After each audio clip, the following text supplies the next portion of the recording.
दोस्तों नमस्कार। आज इस वीडियो में मैं बताऊंगा आपको अशोक के बारे में। अशोक की जो कला से रिलेटेड बहुत सारी ऐसी चीज़ें हैं जो कि आपको जानना जरूरी है। तो आइए देखते हैं। 273 ईसा पूर्व में अशोक इस महान साम्राज्य का अधिकारी हुआ। इससे पहले वह पश्चिमोत्तर प्रदेश का शासक रह चुका था, यानी पाटलिपुत्र की बात हो रही है, जिसकी राजधानी विश्वविद्यालय की नगरी तक्षशिला थी। उस समय साम्राज्य के भीतर भारत का बहुत बड़ा भाग आ गया था और उसका विस्तार मध्य एशिया तक हो चुका था। केवल दक्षिण पूर्व और दक्षिण का एक भाग उसके अधिकार क्षेत्र में नहीं आ पाए थे। संपूर्ण भारत को एक शासन व्यवस्था के मतहत इकट्ठा करने के पुराने सपने ने अशोक को प्रेरित किया और उसने तत्कालीन पूर्वी तट के कलिंग प्रदेश को जीतने की ठान ली। तो अशोक का एक अभिलेख जो इस चित्र में आपको दिखाई दे रहा होगा, अशोक का एक ये अभिलेख है, ठीक है, जो कि आपको इस चित्र में दिखाई दे रहा है। इस पे लिखा है, ब्राह्मी लिपि में शायद लिखा है, ठीक है। कलिंग के लोगों के बहादुरी के मुकाबला करने के बावजूद अशोक की सेना जीत गई। इस युद्ध में भयंकर कत्लेआम हुआ। जब इस बात की खबर अशोक को मिली तो उसे बहुत पछतावा हुआ और युद्ध से विरक्त होकर बुद्ध की शिक्षा के प्रभाव से उसका मन दूसरे क्षेत्रों में विजय हासिल करने की सामूहिक काम करने की ओर घूम गया। दोस्तों यहाँ बात आती है कि वो अशोक जिन्होंने मार काट करके कत्लेआम करवा के पूरे विश्व पे अपना विजय किया, वो यहाँ पे आके ऐसा क्या फील करता है कि उसको ऐसा लगता है कि नहीं, बहुत ज़्यादा कत्लेआम हो रहा है, बहुत ज़्यादा लोग मर रहे हैं। तब जाके इसमें जैसे लिखा है, तब जाके उन्होंने बुद्ध के शरण में गया।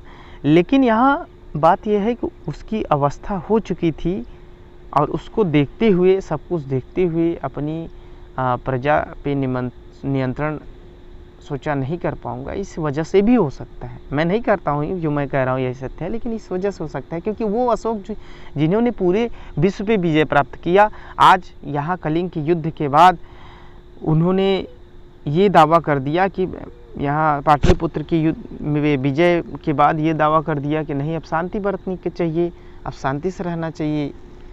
ऐसा कैसे हो सकता है? उन्होंने बुद्ध का प्रचार प्रसार करने लगा। ठीक है, आगे देखते हैं। अशोक के विचार और कर्मों के बारे में हमें फरमानों से जानकारी मिलती है कि उसने जारी किए कि जो पत्थर और धातु पर खोदे गए ये फरमान पूरे भारत में फैले हैं और जब भी मिलते हैं। कलिंग को साम्राज्य में मिलाए जाने की ठीक बाद ही महामहिम सम्राट धर्म के नियमों का उत्साहपूर्वक पालन एवं नियमों के प्रति प्रेम और उसको धर्म को अंगीकार करना प्रारंभ कर दिया। इसके एक फरमान में कहा गया है कि अशोक अब आगे किसी प्रकार की हत्या या बंदी बनाए जाने को सहन नहीं करेगा। कलिंग में मरने और बंदी बनाए जाने वाले लोगों को हजारवें हिस्से की भी नहीं है। सच्ची विजय कर्तव्य और धर्म पालन करके लोगों के हृदय को जीतने में है। फरमान में आगे कहा गया है कि इसके अलावा यदि कोई उसके साथ बुराई करेगा तो उसे भी जहाँ तक संभव होगा महामहिम सम्राट को झेलना होगा। महामहिम सम्राट की यह आकांक्षा है कि जीव मात्र की रक्षा हो, उसने आत्मसंयम हो, उसे मन की शांति आनंद प्राप्त हो। आपको दिखाते हैं अशोक के समय में निर्मित सांची का स्तूप। ये पुरानी फोटो है, तो इसको देखिए। और एक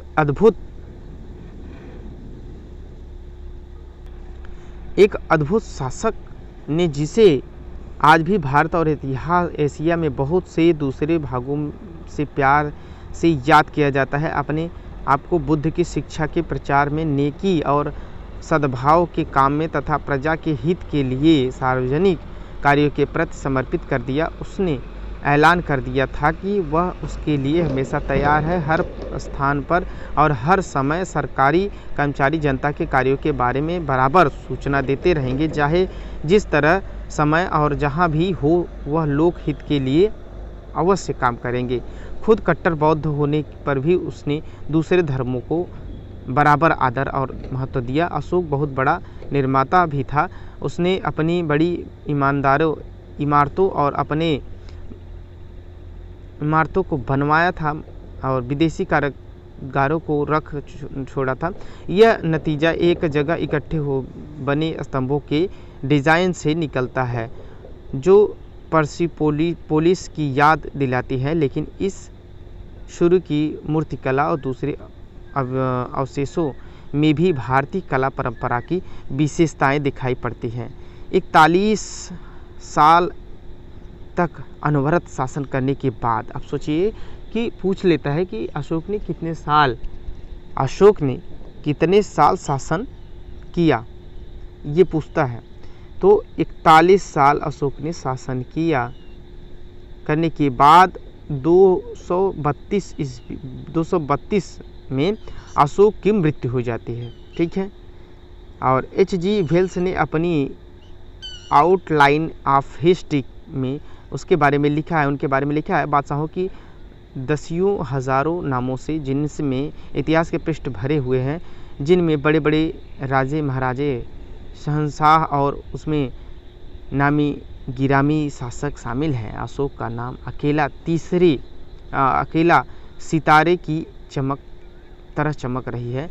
वोल्गा में जापान तक आज भी उसका नाम आदर से लिया जाता है। यानी कहने का मतलब ये है कि यह सत्य है कि अशोक ने जो बौद्ध अपनाया था, बौद्ध धर्म का प्रचार किया था, 41 साल उन्होंने शासन किया, 24,000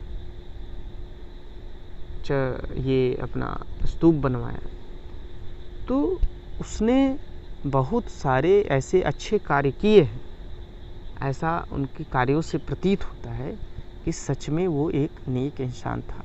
तो दोस्तों, इस वीडियो के माध्यम से जो भी कुछ आप तक बन पड़ता है मैं पहुंचा रहा हूं, और मेरे चैनल को सपोर्ट करें, ज़्यादा से ज़्यादा लोग सपोर्ट करें, शेयर करें, क्योंकि मैं आप सबके लिए ही मेहनत करता हूँ। ठीक है। Thank you for watching my video.